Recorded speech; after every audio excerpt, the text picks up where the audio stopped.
Assalamualaikum warahmatullahi wabarakatuh. Nama saya Dodi Abed Alifian. Saya dari kelas E Fakultas Hukum. Saya akan mewawancarai Bapak Doni Anggun dari PDI Perjuangan selaku Wakil Ketua 1 DPRD Jombang. Baik Pak. Pertama, apa saja tugas dan wewenang Bapak dalam menjalani jabatan sebagai DPRD Kabupaten Jombang? Ya, terima kasih Mas. Jadi DPRD Jombang itu sebagai anggota Dewan itu ada 3 tugas atau fungsi. Yang pertama sebagai fungsi patrolling atau pengawasan, Ya. yang kedua adalah fungsi budgeting atau penganggaran, yang ketiga adalah fungsi legislasi atau membuat peraturan daerah. Itu 3 tugas yang harus kita kerjakan. Oh ya. Bagaimana mekanisme kerja yang diterapkan oleh DPRD Kabupaten Jombang? Mekanisme kerja kami bekerja berdasarkan masukan-masukan dari masyarakat, informasi-informasi dari masyarakat, apa yang menjadi isu-isu dari masyarakat. Jadi bahasa kasarnya bos kami adalah masyarakat. Jadi apa yang menjadi kebijakan kami itu harus mengimplementasikan dari keinginan dan kebutuhan masyarakat, khususnya Kabupaten Jombang. Iya. Sejauh ini dalam kinerja DPRD, apakah pernah ada tuntutan masyarakat? Sering ada. Sering. Yeah. Dan bagaimana DPRD itu meresponnya? Jadi tuntutan masyarakat yang jelas ada istilah, kalau bahasa saya pribadi ya, dewan bukan dewa. Artinya kami juga punya keterbatasan tupoksi atau kewenangan. Yeah. Sehingga tuntutan masyarakat kami selalu mengacu pada peraturan perundangan yang berlaku. Artinya ketika tuntutan masyarakat itu sesuai dengan perundang-undangan yang berlaku dan ada kesulitan apa, kita siap bantu. Tapi ketika itu bukan kewenangan kami, ya kami bagi tugasnya sesuai dengan misalkan kalau itu urusan yudikatif kita serahkan ke APH, kalau urusannya itu eksekutif kita serahkan ke eksekutif, sesuai dengan tupoksinya masing-masing lah. Ya. Apa yang Bapak ketahui tentang hukum tata negara? Hukum tata negara yang saya pahami itu hukum terkait dengan ketataan negara dalam arti bahwasannya hukum itu sesuai ada tingkatannya. Jadi hukum yang di bawah itu tidak boleh hukum yang di bawah itu tidak boleh bertentangan dengan hukum yang lebih tinggi. Jadi karena kalau biarpun kita otonomi daerah, tapi tidak boleh bertentangan dengan hukum yang lebih tinggi, yang saya pahami.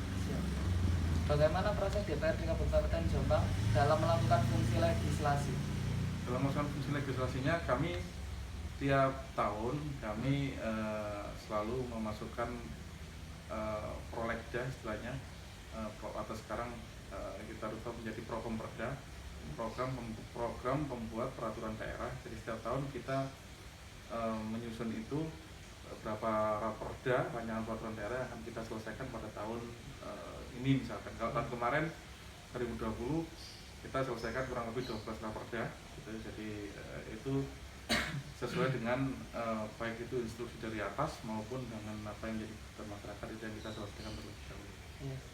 Bagaimana cara Bapak untuk meningkatkan kesejahteraan rakyat di dalam masa pandemi ini, Pak? Dalam masa pandemi ini masa yang luar biasa sulit. Semua pekerjaan sulit gitu.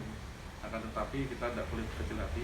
Jadi yang kami lakukan, misalkan di awal pandemi kemarin tahun 2020, anggaran APBD kita, anggaran pendapatan dan belanja daerah Jombang itu semua kita refocusing, kita alihkan untuk membagikan anggaran kepada masyarakat dengan besaran tingkatan. Kalau Kabupaten Jombang kemarin 300 ribuan untuk masyarakat, dan kalau untuk pengusaha kecil atau UMKM kita beri 1 jutaan untuk pedagang dan pedagang kecil. Itu yang kita lakukan di tahun 2020. Di tahun ini tidak kita anggarkan itu di 2021, akan tetapi harapan saya memang pemerintah daerah ini kita dorong untuk penganggarannya tetap untuk mempermudah. Misalkan di kita punya Bank Jombang misalkan, bagaimana memberikan kredit lunak kepada pengusaha kecil sehingga mereka bisa bergerak. Gitu yang kita lakukan. Ya, yang terakhir, motivasi Bapak untuk mahasiswa Fakultas Hukum. Jujur aja Fakultas Hukum, saya beberapa waktu yang lalu saya ini lulusan ilmu komunikasi. Saya pernah pengen masuk Fakultas Hukum. Saya pengen ngambil S2 Hukum. Ternyata kalau ngambil S2 Hukum dari komunikasi saya harus mulai dari S1-nya dulu mulai dari nol. Nah, itu yang saya waktunya yang kesulitan sehingga akhirnya tidak jadi. Hukum sangat penting gitu nih. Iya. Hukum itu bergerak terus, jadi artinya ada peraturan-peraturan baru, perundang-undangan yang baru. Jadi mahasiswa yang di bidang hukum luar biasa, tinggal mengedukasi masyarakat biar bisa melek hukum, gitu ya, biar mengapa ini biar tidak melanggar peraturan yang memang, apalagi sekarang banyak persoalan-persoalan di media sosial misalkan, jadi itu bisa mengedukasi lewat media sosial, misalkan banyak undang-undang ITE, kita marah sama orang, gitu, pegang. Jadi teman-teman fakultas hukum ini semakin dia semakin masyarakat kurang tidak bermasalah, saya pikir berarti mahasiswa hukum di Indonesia ini luar biasa, gitu. Oke. Kurang saya. Terima kasih Bapak ya. Siap, terima kasih. Sama-sama. Sama-sama. Wawancaranya hari ini. Iya, teman-teman. Terus mari Pak.